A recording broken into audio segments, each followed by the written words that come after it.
नमस्कार, मैं Sumant. Welcome to Kalpavriksh IAS. Session 6 है ये डेली एमसीक्यू सीरीज़ का यूपीएससी प्रीलिम्स 2023 के लिए। टॉप 5 क्वेश्चन में दे रहा हूँ आपको। वीडियो पॉज कीजिएगा, क्वेश्चन अटेम्प्ट कीजिएगा, उसके बाद एक्सप्लेनेशन को सुनिएगा। पहला क्वेश्चन है, इनमें से कौन से पोर्ट बे ऑफ बंगाल में लोकेटेड नहीं है? मोंगला, पारादीप, मुंद्रा, तूतीकोरिन, चिटगोंग। चिटगोंग बांग्लादेश में है, तो ऑब्वियस सी बात है कि ये बे ऑफ बंगाल में लोकेटेड होगा। तो पांचवा आपने एलिमिनेट कर दिया। यहाँ पर वैसे भी 5 का कोई ऑप्शन नहीं है।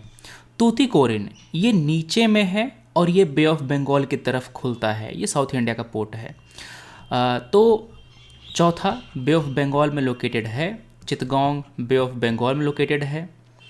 पारादीप बे ऑफ बंगाल में लोकेटेड है। तो आपने जहाँ 4 था, 5 था, 2 था, उसको आपने एलिमिनेट कर दिया। तो कहीं यहाँ पर केवल आपका डी एलिमेंट होता है। आपको मेनली पहचाना था 1 और 3 में, है ना, कि 1 और 3 में कौन कौन है जो बे ऑफ बंगाल में लोकेटेड है कि नहीं है। तो मंगोला ये भी बे ऑफ बंगाल में लोकेटेड है। मुंद्रा पोर्ट जो होता है वो अरेबियन सी की तरफ है। That's why 3 is the correct answer. आपका आंसर केवल सी आएगा, 3 ओनली। यहाँ पर मैं आपको दे रहा हूँ एक मैप, देखिए। जो अरेबियन सी है इस तरफ कांडला पोर्ट, भावनगर, पोरबंदर, वेरावल, भड़ौच, सूरत, मुंबई, रत्नागिरी, पणजी, मारमागांव, मंगलौर, कोचीन और अल्प्राजुआ। जो बे ऑफ बंगाल है उस साइड हल्दिया आता है, पारादीप आता है, विशाखापत्तनम आता है, काकिंदा आता है, मछलीपट्टनम, इन्नौर, चेन्नई, नागापट्टनम और जो तूतीकोरिन है ये आता है। ठीक है ना। जो मुंद्रा पोर्ट है ये एक प्राइवेट पोर्ट है।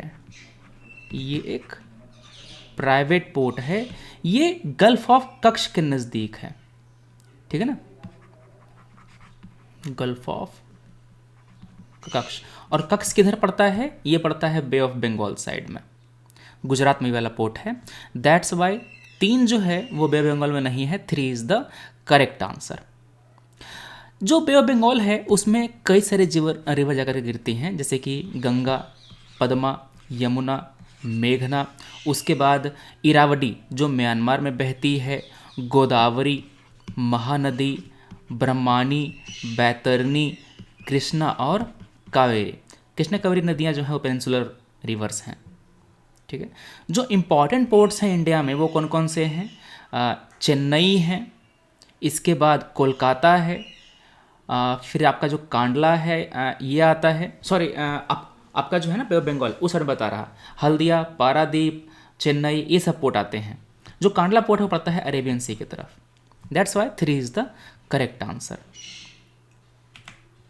अगला सवाल है zero defect zero effect scheme के बारे में। यह स्कीम लॉन्च किया गया है किन के लिए? तो ये स्कीम लॉन्च किया गया है medium, small and micro enterprises है ना, उनके लिए। जो छोटे उद्योग हैं, छोटे इंडस्ट्री हैं, वो लेस टेक्नोलॉजी का यूज़ करते हैं, जिस कारण से उनके प्रोडक्ट की क्वालिटी उतनी अच्छी नहीं होती।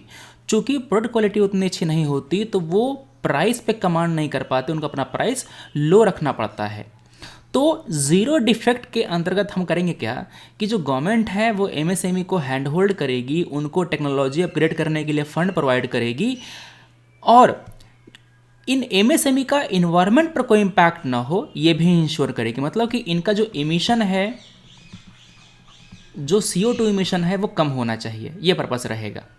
तो ये एमएसएमई के लिए है, न कि रोड, न मैन्युफैक्चरिंग, न लार्ज, न हेल्थ। एमएसएमई सेक्टर के लिए है ये वाला। अगला सवाल है सोडियम नाइट्राइट के बारे में। सोडियम नाइट्राइट जो होता है वो एक वाइट क्रिस्टलाइन पाउडर होता है। ये ऑक्सीडाइजेशन भी करता है और रिडक्शन भी करता है। It is an oxidising and also a reducing agent. That's why 1 और 2 इज़ करेक्ट। अब देखो 1 और 2 केवल पहला में है और केवल डी में है, तो आपने बी और सी को एलिमिनेट कर दिया। मेरे को अब केवल थर्ड चेक करना है। It is mostly used in pharmaceutical, dye industry, lubricant, construction chemical, rubber blowing agent, meat processing and textile, ये सब इसके पोटेंशियल यूजेस हैं सोडियम नाइट्राइट के। ये जो इमेज है ना, ये अमेज़ॉन से लिया, मतलब आप अमेज़ॉन पे इस केमिकल को मंगा सकते हैं। ठीक है, तो आपका आंसर क्या आ गया? आपका आंसर आ गया D, 1, 2 and 3 is the correct answer about sodium nitrite. हम करेंगे क्या, जो इंपॉर्टेंट साइंस एंड टेक के क्वेश्चंस हैं उनको भी हम लोग कवर करते चलेंगे इस एमसीक्यू सीरीज में। यह है आपका white crystalline powder sodium nitrite का। अगला क्वेश्चन है नेचुरल एसिड बेस इंडिकेटर्स के बारे में। ये इंडिकेटर एक केमिकल होता है, एक ऑब्जेक्ट होता है जो एसिड या बेस के कांटेक्ट में आकर के अपना कलर चेंज कर लेता है। जैसे कि आपने बचपन में पढ़ा होगा लिटमस पेपर टेस्ट।